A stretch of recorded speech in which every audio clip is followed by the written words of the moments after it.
All right, here is your first pre-recorded slideshow, and hopefully it will not be too boring for you.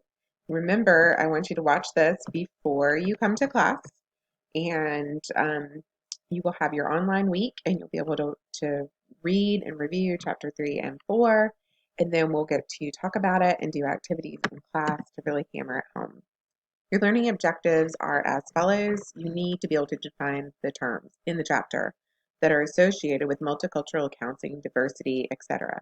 Again, will be on your exam, will also be on the licensing test. You must understand the implications related to counseling populations. You have to understand different cultural issues and how to be sensitive to those. Also, issues related to sexual orientation and gender identity. Big issue right now, making sure that we are open, accepting, warm, compassionate, understanding. Disabilities. Understand the issues people have with disabilities, and of course, socioeconomic status and social class are a huge issue. Many barriers to overcome. One way to remember this is Hayes' addressing model. Every once in a while, I will go back to this view to make sure that you can see this in the screen. But in Hayes' addressing model, it's a wonderful acronym to help you learn the model of the factors that influence the practice of multicultural counseling. Use the acronym addressing. A for age and generation, D disability, developmental disability, D for disability acquired later in life, R for religion and for spirituality, E for ethnicity, which may include race, social status for S, sexual orientation for S, indigenous heritage for I, national origin for N, and gender and socialization for G. So it's a great way for you to think about all the different variables when you're looking at multicultural counseling. So let's go with a definition. Culture can be conceptualized as a combination of the following: ethnographic variables, ethnicity, nationality, religion, and language. Then demographic, age, gender, place of residence, status variables, such as social, status, economic, and educational background. Think in your own life for the people that are around you. We ordinarily surround ourselves with people that look and act like us and have the same social status as ourselves. We may do an activity when we come into class to kind of hammer that home. Formal and informal memberships, and also affiliation. One's culture can be very complex and layered. Someone may, for instance, be an older Asian lesbian client. They may have several different ways they identify, and you have to be open to every way of that client and what they are identifying as. It's multifaceted. It can have numerous um, layers to it, so kind of like an onion. We talked about that. People may look one way and be something very different. Multicultural counseling. There is no universal definition. CACREP, our accrediting body, the definition for CACREP is taking into account the differences in areas such as language, social class, race, ethnicity, gender, sexual orientation, religion, and level of ability. Another definition is multicultural counseling refers to multiple perspectives on multiple cultural viewpoints within the counseling relationship in which none are dominant or considered more normal than others. This is from page 418 on your text. In your text, not on your text. Hello. Okay, we've started. Hold on. Oh man. There we go. Okay. And there are two perspectives. So there's etic and emic. And the etic perspective emphasizes the universal qualities of counseling that are culturally generalizable. Good counseling is good counseling regardless of the culture. That's etic. You'll have to know these. And emic is different than etic. Etic is criticized because it's universally saying that everyone fits one mold, which we all know is not accurate. You have to really tailor our work to the client and be particularly sensitive to the culture. The emic perspective, it focuses on the indigenous characteristics of the cultural group, helping you to look past that generalizable quality to make sure you're tailoring your technique to fit the client and their culture. EMIC is criticized for overemphasizing specific culturally appropriate techniques to facilitate client change. It is often criticized as well. Which technique do you think we mostly need to have? Neither approach is su- is su- is sufficient. I guess I can't talk on this thing right now, can I? Whoa. Ideally, you would combine both techniques to make sure that you focus on both the universal themes and specific cultural considerations. When counselors don't do that, they can become culturally encapsulated. Um, One thing that we need to do is make sure we work very hard to strive to be as culturally competent as we possibly can. When we're not, and we try to tailor our techniques to all clients without addressing the cultural issues, we can become culturally encapsulated, which means we're insensitive to the experience of the client. We don't factor in discrimination and the oppression, as well as any kind of other issues that may have affected the client. 5 themes have emerged from multicultural counseling publications during the past 2 decades, and they are as follows. Being sensitive to the significant ways that cultural factors affect human development. Awareness of the competencies that practitioners need to acquire to promote the healthy development of clients from diverse populations. Giving consideration to professional training strategies that help foster the development of cultural competence among professionals, which you're going to start in this program. Having a broad knowledge of the research related to multicultural findings, which you'll have that in all of your coursework. We will make sure that we bring you the most recent literature, and this is something that we really need to talk about a lot right now. Understanding present and future challenges that the counseling profession faces with a society that continues to be in a rapid state of flux with racial and cultural demography. So let's talk about the worldview. A worldview. Each and every one of us have a worldview. We all have a culture. We all have things that have influenced our relationship with the world and how we perceive all of the following and even more, such as other people and objects, religion, politics, nature, what's important, what's not important, our values. They influence our thoughts and our feelings, our behaviors, and our perceptions. As we as counselors strive to be multiculturally competent, that is a never-ending journey, like I talked about in class already. It involves risk, adventure, and discovery. From Counseling Today, which if you become a member of ACA, you get this wonderful magazine every month called Counseling Today. And there are wonderful articles published from our field, from people all over the United States. And in it, it says culturally competent counselors strive to enhance their awareness, knowledge, and skills to work with others who are culturally different from themselves in meaningful ways. This includes deconstructing our long-held assumptions, values, beliefs, and biases that do not foster cross-cultural sensitivity. Multicultural competence includes the ability to recover from cultural errors and to tolerate, manage, and resolve intercultural conflict, no matter the setting. When we come back to class to really work on these ideas, we'll do some activities to really get you to begin thinking about your own worldview and how that impacts the way that you act and the way that you see things. Every time this happens, we have an opportunity to learn something new once we've been made aware that there's an issue with the way you may see things. There are some lovely vignettes from doctoral candidates and others here in this magazine. I think what I'll do is probably save these for class. And then as maybe we come alongside some of them, I will maybe incorporate them into the PowerPoint as well, just for something different. These are definitions you absolutely must know. You must know them throughout your entire career. You must know them through this program. So prejudice, racism, Cultural racism. So prejudice is a negative bias toward a particular group of people, mostly attitudinal in nature, having a prejudiced attitude toward a certain group of people. Racism, based on prejudicial beliefs, maintain that racial groups other than one's own are inferior.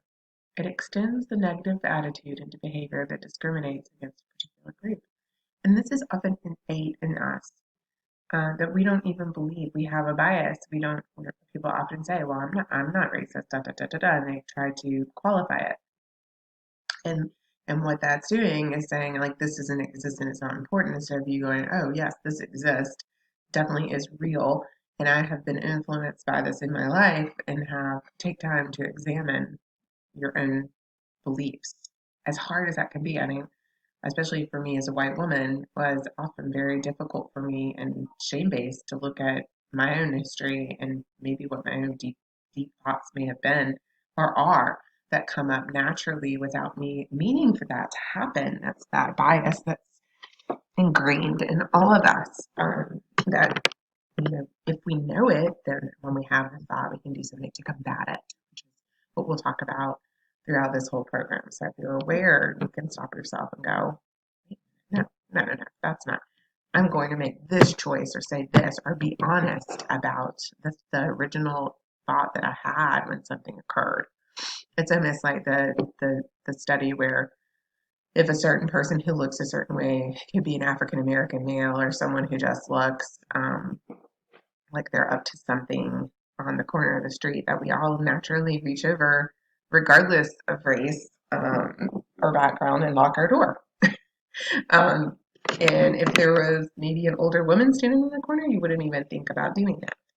You may cross the street if a certain person is standing there with no basis for the fact that that person means any harm to you. So these are things to start considering and thinking about. Cultural racism occurs when one cultural group considers another group inferior, and the first group has the power to impose its standards to the other group.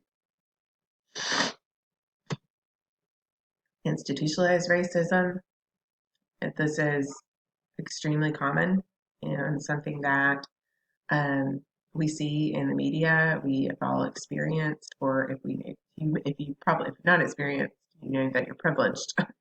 But it's something that is alive and well, unfortunately, in our society. But it refers to established use of policies, laws, customs, and norms to perpetuate discrimination and prejudice. Just look at the rates of incarceration for African American males. I worked with drug court, and there were more Caucasian people in drug court than African American, and that is not indicative of the population in the jail. It's about 70 to 80% African American, and it was about 90% Caucasian in drug court, which is a treatment rehabilitation court to help people rehabilitate and stay out of jails and prisons. And so that's an example of institutionalized racism.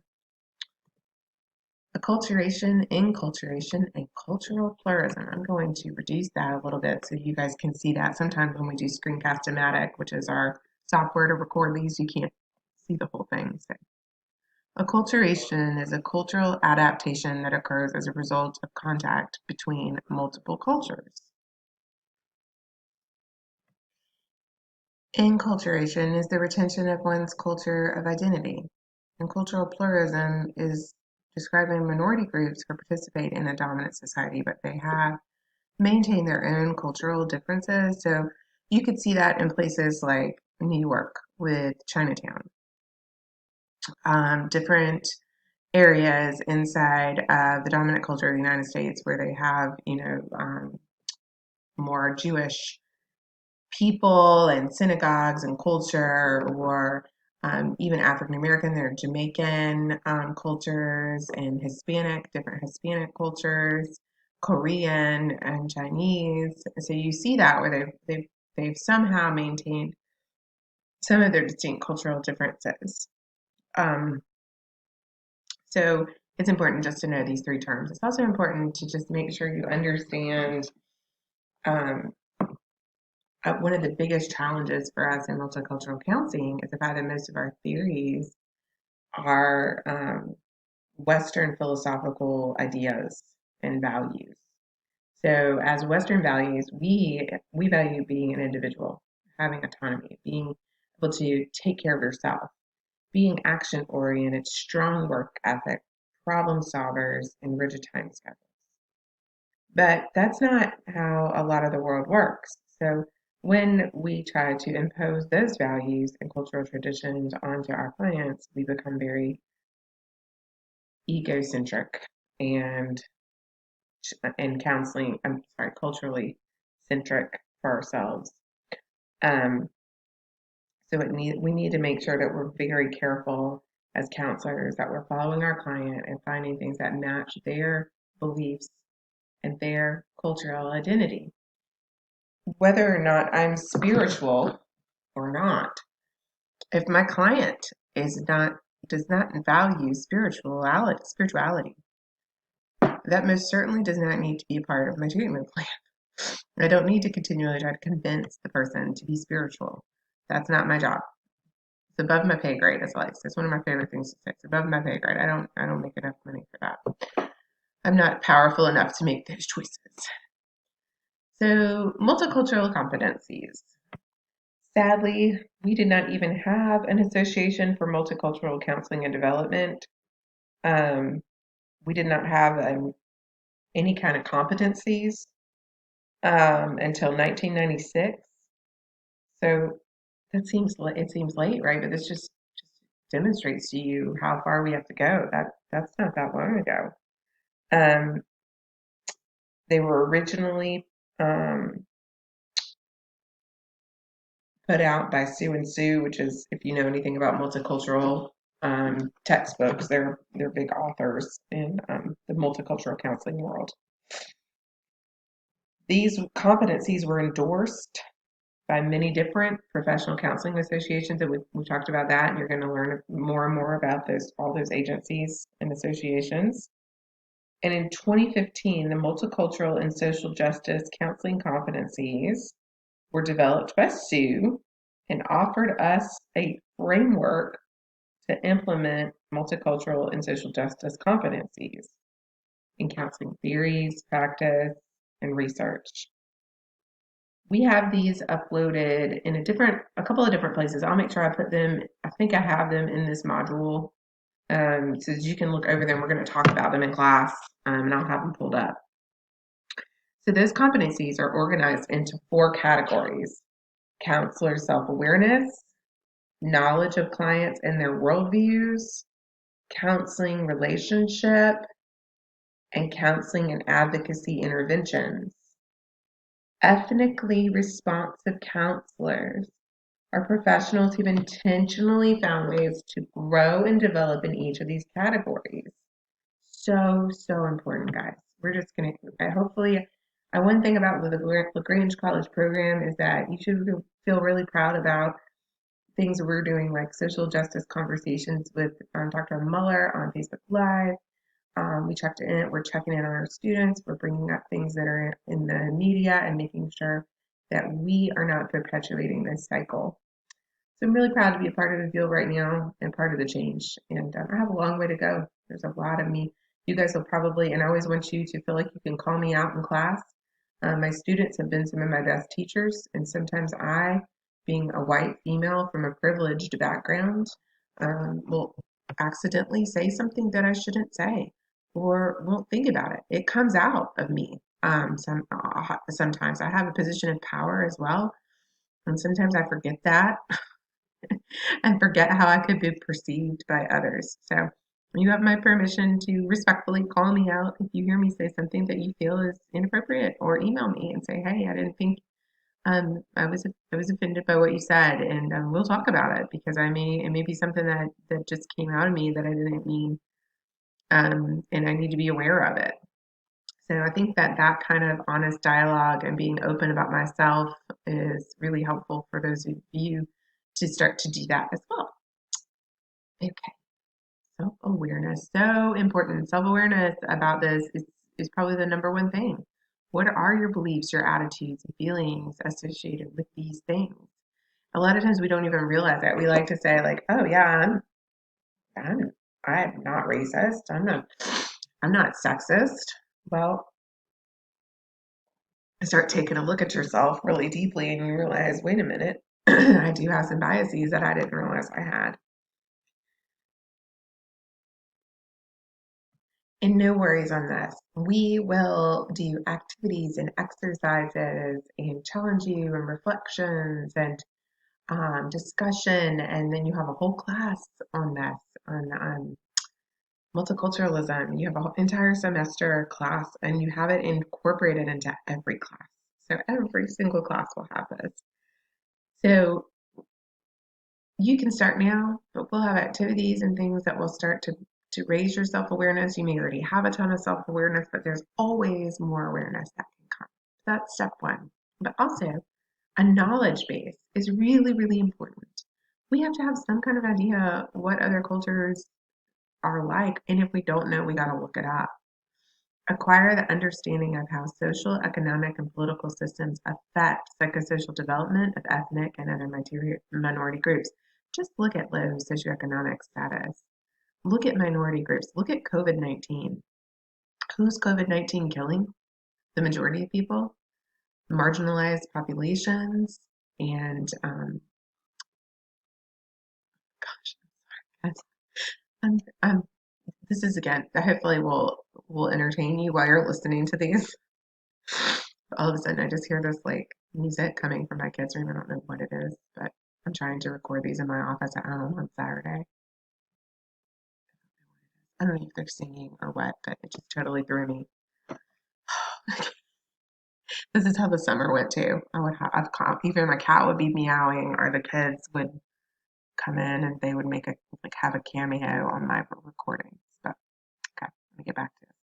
So marginalized populations, also minority populations. Look at the impact, the disparity in COVID-19 and how it's killing more people. And it's because not having access to proper medical care, the co-occurring disorders like diabetes, heart disease, etc., and just being in poverty, right, is a risk factor for health. We know from the Adverse Childhood Experiences Study, or ACEs study, which is a study done by Kaiser Permanente to about 17,000 people. It's a longitudinal study, which means they follow the sample over a long period of time and collect data at different points. It's a fantastic, amazing study came out that showed a dose response relationship between the number of adverse childhood experiences and health issues, mental health issues, physical health issues, social issues, every kind of possible health issue, social, emotional, physical health in the future, financial, so suicide, drug addiction, health issues like diabetes, heart disease, suicide, all increased if you had four or more of these adverse childhood experiences, which are called ACEs. And you'll hear me talk about this all the time because for me, this is one of those underlying issues that just make sense for everything. So when COVID-19 started killing more marginalized populations and more of the minority population, it, of course, no shock to Dr. Beal here because they don't have access to certain things that others do. And so we already know that their risk factors are far higher because of because of oppression, because of racism, because of those are all things that are traumatic and impact future health. So we know the stress of being in an oppressed society, being victims of racism, being maybe low SES, so not having high income, maybe having one parent in home, etc., and the impact that has on health and comorbid conditions. So obviously something like this would be more detrimental to people. And it's detrimental, it could be detrimental to all of us. I'm not saying that, but if you just look at the numbers. All right. Soapbox, I'm off of it. Sometimes I do this, so sorry, I digress.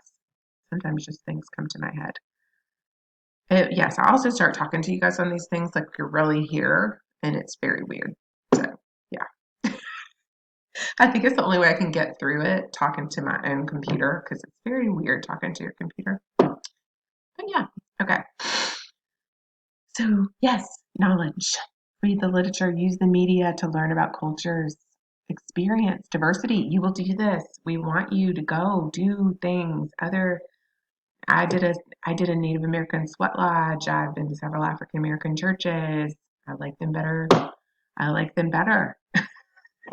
Um, I have also been involved in racial trust building and lots of, I've got more to do, but anytime I can experience any kind of other culture or see what's happening or talk with people and have candid conversations about what it's like. I'm also married to a basketball coach. So our children that played for my husband for 16 years, often lower SES, lots of things going on in their lives. Majority are African American youth. And so getting to know them intimately and their families and actually experiencing firsthand what's into that, what racism and oppression looks like day to day with them has been eye opening for me over the past decade. All right, and skills. Some of the most important skills you will have in dealing with being ethnically responsive is your skills from Rogers. Carl Rogers being empathetic, congruent, listening, just being with them and trying to learn about them instead of you coming in with all the answers. Just being and sitting and being in constant holding energy and being with them. I've recently gone and trained in meditation and EMDR and have been meditating in session with clients before we do anything else. And that ability to be, and of course, if they're, now for some cultures, this would be like so comfortable, right?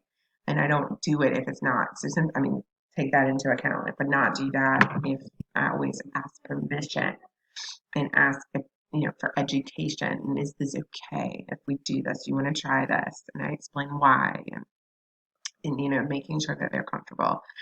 But it's been an amazing journey to be able to just sit and I'm meditating while they're processing, and it's been powerful to see just this is kind of more the neurobiology part about my energy, my brain, my mirror neurons, and how that's if I am in that state, how it makes it safe for the other person to go there and go more there more quickly.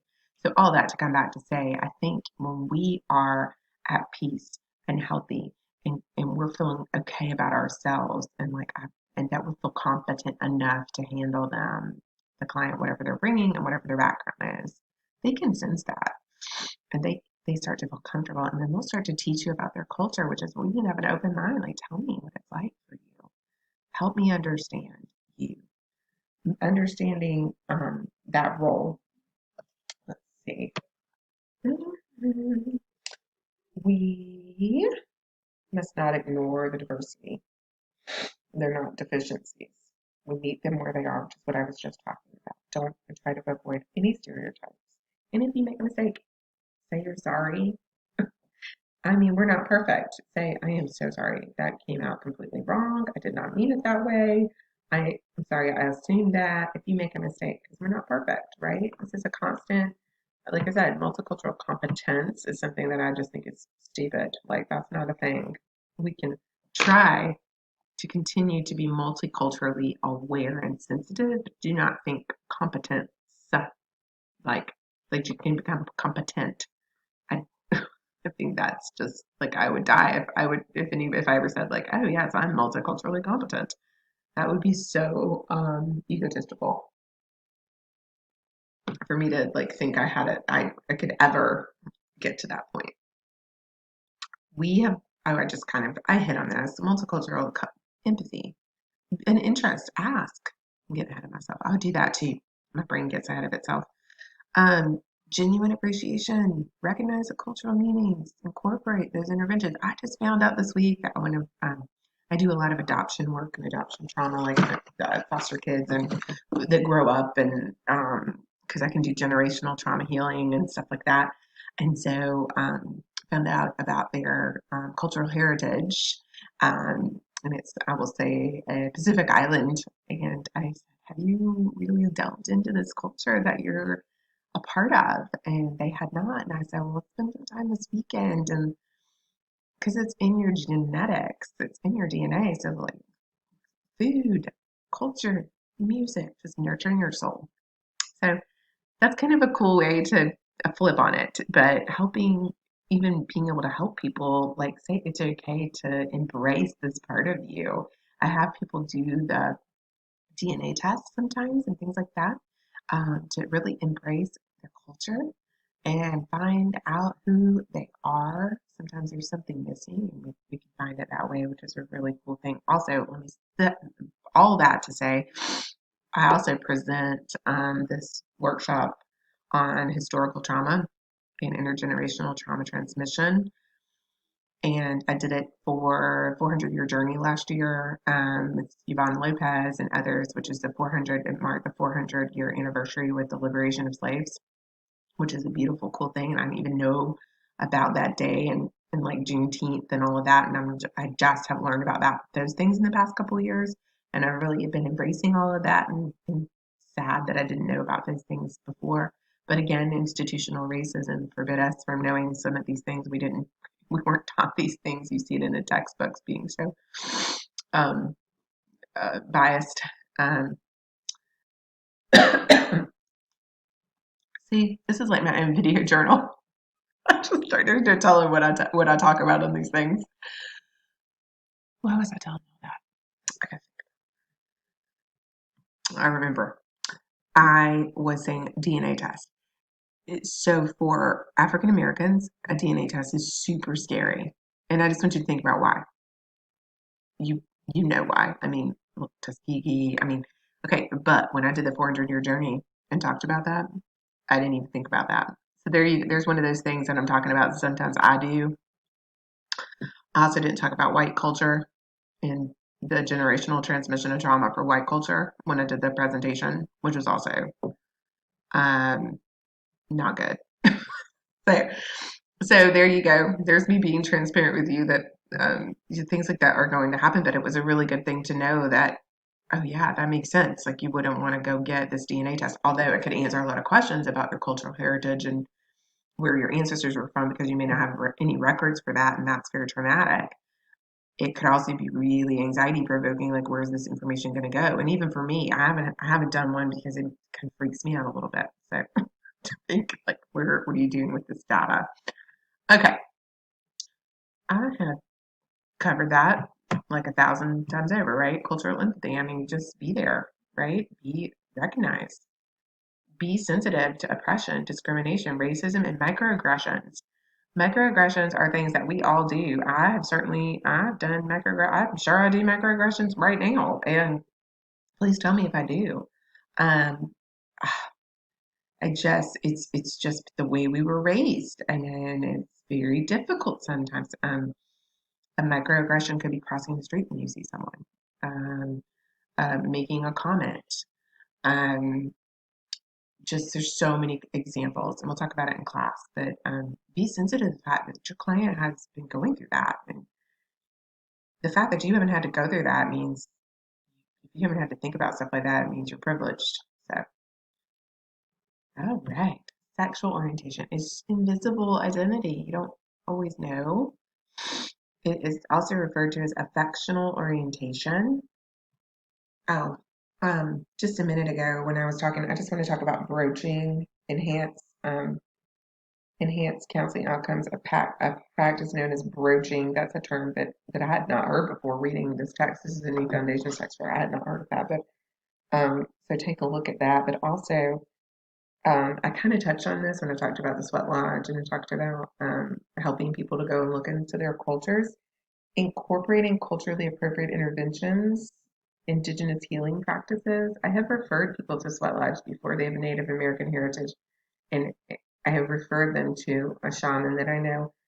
I refer people to religious leaders. I refer people to a myriad of cultural activities in town, sometimes to educate about it, and sometimes to nurture their soul. So that is just a few things I didn't want to miss there on that one as we move into sexual orientation and gender identity is such a big issue right now. Um, my goodness, and normalizing that for people and helping people to not feel horrible and the stigma that they face and how stressful it is. Um, there is if you think about the bell curve, all right, and those of you who had undergrad psych and stuff like that, you know the bell curve, the normal distribution. And if this is where I need to be able to draw on here, I wonder if I can do that. Oh, I'll pull it up and share the screen. That's what I'll do. All right, I'll be able to pause you. This may not be the best graphic representation. Did not read all of the data above it, but it gives you a quick overview of what I'm talking about. So a normal distribution, if we grabbed a sample of the population, most of them would fall along the mean, which would be bisexual, asexual, and then people would go in between the complete outer side of that, which would be the less of the number. So you'd have more toward the middle and less toward the outside. So you see that 100%, and that's not a term we use anymore, homosexual, identifying in that area versus 100% heterosexual is not the norm. So people fall in between the two. So that may be a little bit controversial for you if you've never seen that before, but it's what science says is accurate and it's in your text. So I thought I better show it to you. Okay, we're back here to this. So we got to be careful now with terms and making sure that we're using not sexual preference but sexual orientation, making sure we refer, which is also called affectual orientation, and be very open. Make it the same thing, just make it being open with allowing people to be able to tell us. I've had polyamorous clients. I have a DID client who has a transgender part and a BDSM part. But the reason that they're able to tell me those things is because um, I, I make it comfortable for them, right? I don't, there's nothing in my face or body that makes, hopefully, that makes them feel like I care one way or the other what they're coming and telling me that they are or what they think. I normalize it. I use the bell curve a lot for people who are struggling. Um, I I go ahead and tell them, like, look, I have had just about every kind of situation. I want you to feel comfortable telling me whatever it is you need to tell me. I am not going to judge you for whatever it is. It's just me and you. So, um, I don't know if it's whatever works for you. That construct, that continuum I already showed you down at the bottom here, um, that bell curve. So for this book, they have certain terms they're going to use, like gay, lesbian, bisexual. Queer is can be a really derogatory term, so I would really stay away from that. But you may have clients who are coming in and they're identifying outside of that heteronormative or gender binary community, and then they call themselves that, and so it's fine if they call what they say. But I think for us, I would try to stay away from that word. I think that could be it could be construed as bad, negative. I think. And questioning, there's people who are just questioning, and that's really good to know because you'll get teens and young adults, and you can normalize for them. It's normal for you to be questioning this. It's normal for you to not be sure. It's normal for you. It is very, very normal developmentally. And so it's okay. It's helpful and to say the word questioning. There are competencies through the ACA's associations. Remember, the American Counseling Association then has different um, specialized associations underneath for different areas, like the Multicultural Association, and then I think that maybe called something different than I just said, but and then they also have the Association for Lesbian, Gay, Bisexual, Transgender, ALGBTIC, and they have competencies as well. So let's take a quick peek at that. And here are the competencies I was just referencing. I think this is what I wanted. Oh, this is an article. Sorry, I grabbed the wrong thing.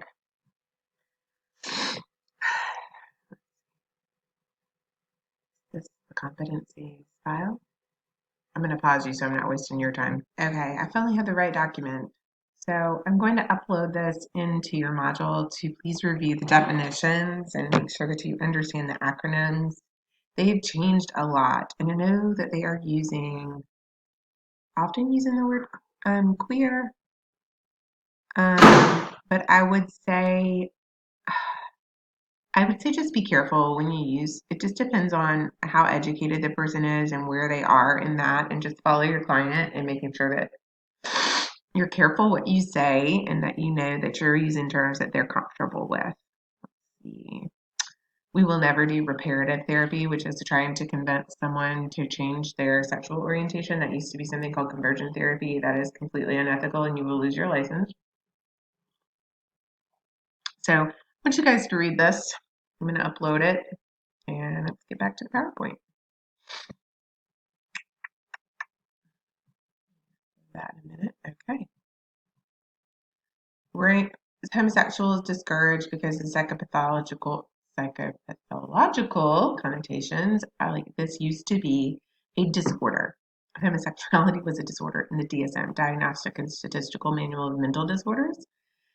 Again, remember in our first class, I may have mentioned to you to be very skeptical and always keep an open mind because at one point this was a disorder. It almost makes me nauseated to think about. I think about that and think about men used to be able to commit their wives to an insane asylum just because they said they were hysterical. So they're like, just be very cautious of what you hear and see.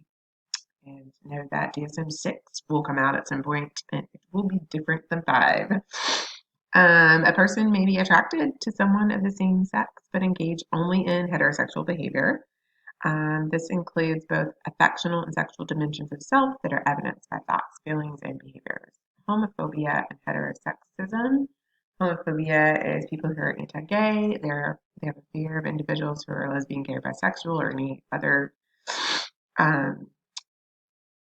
sexual orientation. Homophobic attitudes are evidenced by stereotyping and denigrating LGBT individuals. Heterosexism, that heterosexuality is the only acceptable sexual orientation. This pervasively oppressive institutional preference for heterosexuality. Homonegativity encompasses the concepts of homophobia and heterosexism. It's negative thoughts and feelings about sexual minorities. And again, we're going to address all of this because everyone, you may have that, and because of the way that you were brought up or your belief system. And so in the program, we will help you to figure that out. All right. Standard of care. Counselors' refusal to counsel sexual minority clients constitutes a violation of the standard of care in the counseling community. So I want you to think about if you went to the doctor and because you were a certain color or a certain gender, they refused to be your doctor. Same thing. So, famous case here, and we'll talk a lot about cases. You'll have these in ethics with Dr. Powers. You can have them in foundations with me. In this case of Bruff versus North Mississippi Health Services, they upheld her termination because this counselor, I said her, I don't know if that, I mean, it could have been a he, I guess. They continue to allow the termination because this counselor asked to be excused from counseling a lesbian client on relationship issues because the client's sexual orientation conflicted with the counselor's religious beliefs. Complete BS. That's my, there's another professional term for me, right? So again, we counsel people where they are and we don't bring ourselves into it. We bracket our own beliefs. If those are your beliefs, fine, but you can't judge someone for their orientation, you know? So if those are your religious beliefs, you bracket them and you meet the client where they are. So, or you'll lose your license. That's plain and simple fact. You can't discriminate against anyone for any reason or say you don't work with certain people. Coming out. letting other people know this is a process for people. It's not a one-time event. It's a process. It's ongoing, and it can be devastating sometimes for people when they have family members who don't talk to them anymore, who cut them off. It's awful. So that is a process and something that people do come to therapy for, and often ask for assistance, ask for help with that process.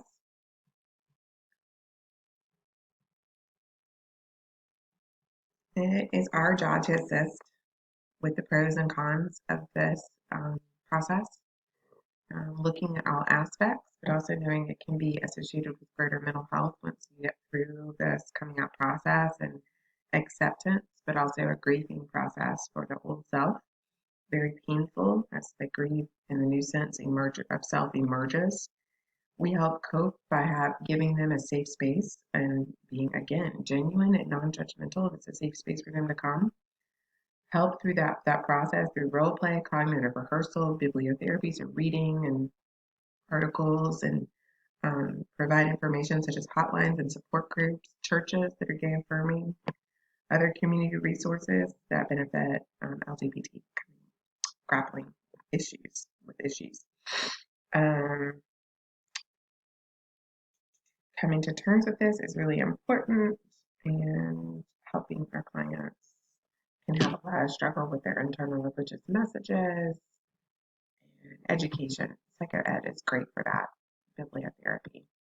Transgender clients, I included them just a second ago, but gosh, they have layers of discrimination at times. Not that not all populations do, but I almost feel like sometimes transgender clients have it worse. um, they seem to get even more discriminated against. And I could be wrong, it just feels that way to me. I think the research backs that up, and I don't have anything right in front of me to back it up. But this is when people who are born with one sex organ then feel that they're really um, the other sex. There's some actual cutting edge research coming out about male and female sex hormones, and when those actually kick in, that are fascinating. I listened to on NPR. Let me write a note so I can also find that NPR um, radio excerpt with brand new research on this. I think sometimes it's helpful. I'm big into this, and I know that, and it probably talks about this in a minute, but sometimes people are born with, a lot of times, with two sex organs. You're seeing a lot of this in hospitals where they would choose, or let the parents choose, and then they would choose, oh, we're going to give the baby a male sex organ, but they identified as female growing up. So there's also that big piece that I think there's some lawsuits and things going on right now about that. Like, you chose my gender for me instead of letting me choose my gender later on. So there's a lot of stuff coming out with DNA and other issues that we're now finding. We're mapping the genome and finding out about the expression of these sex hormones. So I think really good to keep that in mind as a counselor, and even be able to say, hey, have you heard this? Have you heard this on NPR? Have you heard this? To normalize it for people too and reduce the stigma. Helping your clients, like, hey, I mean, did you know this? Like, this is totally normal for this to be happening. It could be totally normal for people. And also, we all have male and female characteristics. And so, in lifespan development, when we get into middle age, we feel more comfortable with ourselves, and we kind of minimize the impact of society, and we start to embrace our male and female characteristics, meaning that men will become more sensitive, more genuine and kind, and more with feminine characteristics, or so society says. I mean, that sounds stereotypical. And women become stronger and more masculine and more dominant. I mean, I wouldn't be speaking from any kind of experience, because Dr. Bill can be a little bit like that, right? All right, here we go. So, working with transgender, I'm going to make my note to do the NPR article. Okay. I'm gonna keep going. I'm in 15 minutes. We're almost done. And genderqueer is people who don't identify with labels of male and female. That's also that non-binary. That's what I really want us to take a look at all the terms, because even I am not completely 100% up to date on what the most present terms are, because we keep expanding that, and I'm learning a lot about that myself right now and just trying to make sure that I'm staying up to date. Transsexual is actually when um, transgender clients then go through the whole reassignment surgery. I hope I didn't say that before, but it's, there's two different things. Sometimes people, um, they have sex organs different in the way they identify outwardly and internally, but then they go through some, if they decide to do this, they go through the whole surgery and they receive hormones and sex reassignment surgery. So their externalized gender will match their internal gender identification. Gender dysphoria is a term used in the new DSM-5, which came out in 2014. It describes individuals who experience incongruence between their expressed gender and their assigned gender. The term disorder, which implies a mental health condition, was used in the previous edition of DSM, has now been eliminated.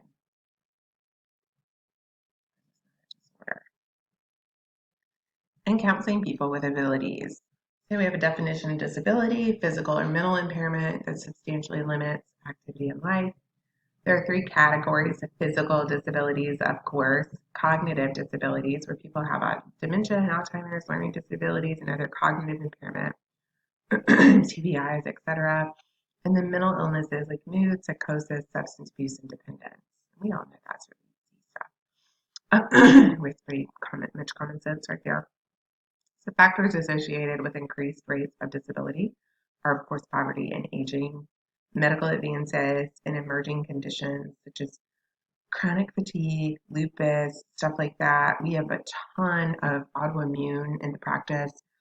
I think I talked about this already with you, but we are fast understanding, or I think most of us in mental health have already understood the impact of mental health on physical health.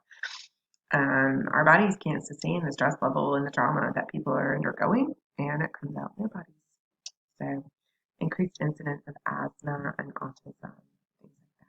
So you take my lifespan development class, you'll hear me talk a lot about a lot of health stuff, because we're holistic, and clients come in, you've got to know a lot about a lot of different things. Not that you're becoming a doctor, but you are definitely looking at this whole case and saying, hey, when's the last time you've been to the doctor? What have you had your thyroid checked? How long have you had these symptoms? What's your doctor say? Can I have a release for your doctor? It's definitely a team approach. Um, and sometimes I figure out things that doctors haven't figured out because I spend more time with these people. We're together every week. I mean, I have clients who come in and they tell me, oh, I've been struggling with this female issue, with women's health issues, and I'll say, why have you not?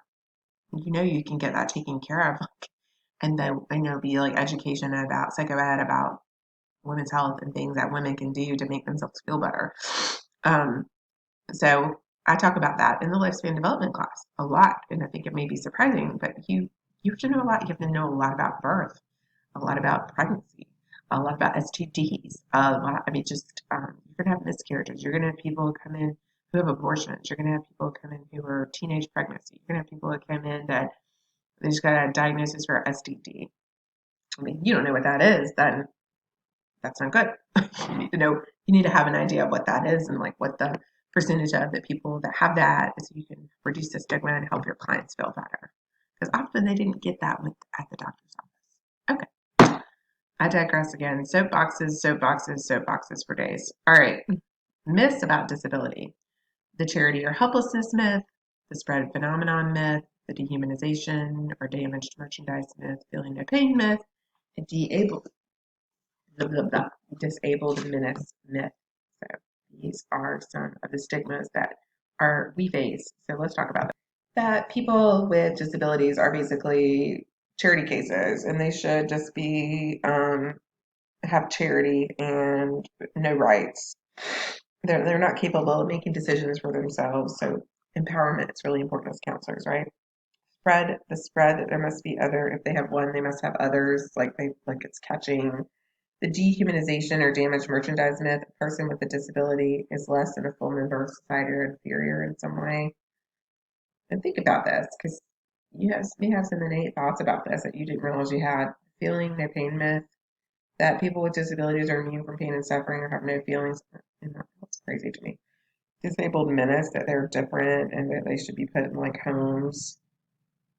So counteracting this, we have to work with people with disabilities to take lead roles in helping change negative thoughts and attitudes, making sure we advocate for them.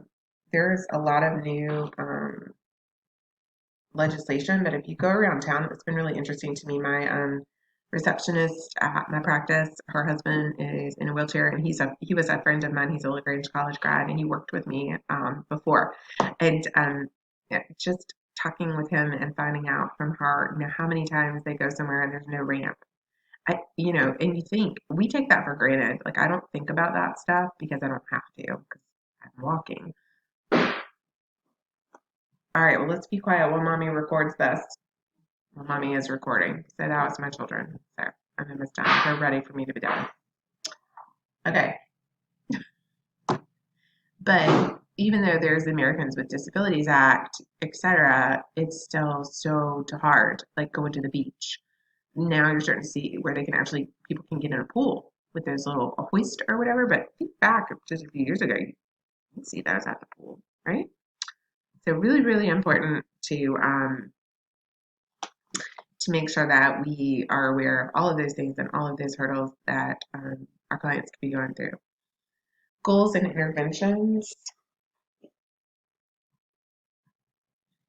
Preventing disease or disability before it occurs, increasing public awareness about situations that lead to physical and emotional problems. Interventions are direct, time-limited strategies, such as with spinal cord injury, myocardial infarction, or severe psychological issues. Postvention is like rehab counseling, focus on people with permanent or chronic disabilities and how you can help them to be successful. So we could be involved in any of those phases of service. The major goal of rehab counseling is to help clients be accepting, independent, productive, helping them adjust, have vocational counseling, helping them to know how to perform activities of daily living, and also to get engage in their own environments and get access to things that they need. So those are, if you do any kind of rehab work, those are things that you would focus on as a clinician. Cognitive therapy, you're going to learn all about that, but that may help a client reinterpret the way they think about their life and empowering them to have new meaning, and also existentialism can be helpful. And a client's sense of coherence is determined by his or her perceptions of the following: how much they comprehend, can manage, and their meaningfulness. Make sure make sure you read over 84 and look at the way some of those things to help you. Also look at the different domains and on page 86. And cognitive therapy, we talked about this just a second ago, but helping them to cope with this, whatever it is that's happening. Reducing stressors and helping them have a sense of meaningful life.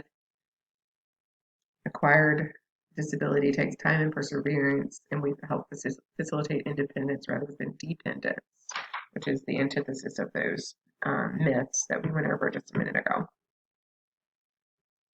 There's, of course, family responses, family issues, and their response to disabilities. So if you're a family therapist, or even if you're, no matter where you are, you could be with the family member as a therapist, you could be with the person who has a new disability, right? And so, you need to understand this. The family, so they're also grieving and going through their crisis phase, their chronic phase, and their terminal phase. And the crisis has happened, or they're in shock, denial, anger, depression.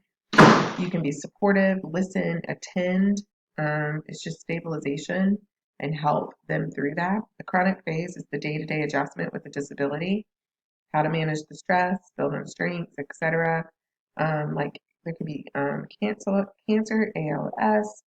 There could be terminal. It could be terminal. So they're going to be under enormous amounts of stress, and helping them find meaning in that time and coping. So just making sure that you're aware of all aspects of what your role could be. We have now moved into, we did hit on, I did want to hit on the abuse of people with disability. They're at higher risk of being abused in many different ways. So make sure that you understand that, and cultural beliefs and about disabilities. There can be greater stigma. So in Latino families, they have a fatalistic view about lives, which may make rehabilitation more difficult. Asian cultures attribute disability to the behavior of one's ancestors, so it's a source of shame. Native American tribes, some of them, attributional beliefs may be attached to disabilities, such as a belief that seizures are caused by incest between siblings. Cultural based beliefs and attitudes can complicate the counseling process, so just make sure that you're very aware of that as well. Socioeconomic status and social class, there's such disparity between that classes. Um, there's a wide gap in the super wealthy and the rest of America. It's not new, but we have to make sure that we are aware of it. You encounter people like this every day when you go to Walmart or you go to Burger King, making $7 an hour, whatever. And here are the terms that you need to know. SES is a risk factor. Low SES, I've already talked about this. Very important. Please read over this section on 90. The least affluent members have the poorest mental health. I will tell you this. I mean, I might be able to be in trouble for telling you this, but the most severely mentally ill people, we give them the worst mental health services. You know, and we can't do our job for free.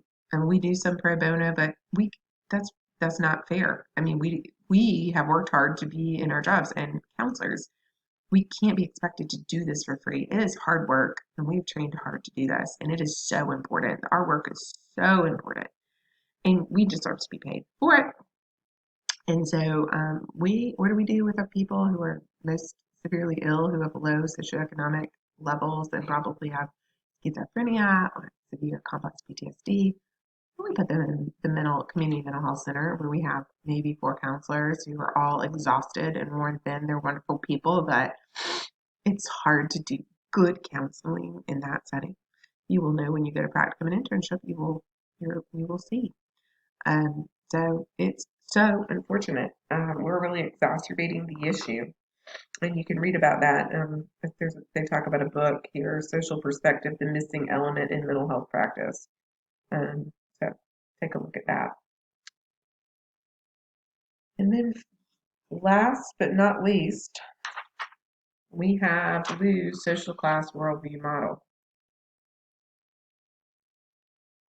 Suggests that counseling competency develops from knowing the social class and classism concerns relevant to the communities and populations likely to be served. Explore and understand the values, beliefs, cultural norms. Recognize and celebrate the ways in which the economically disadvantaged individual has survived and flourished. We can advocate for clients, empower them, teach them self-agency skills if it's appropriate. So use the intervention steps include the following that are on this list. And we did it. Bam! 1 hour, 3 minutes, 4 minutes. Done.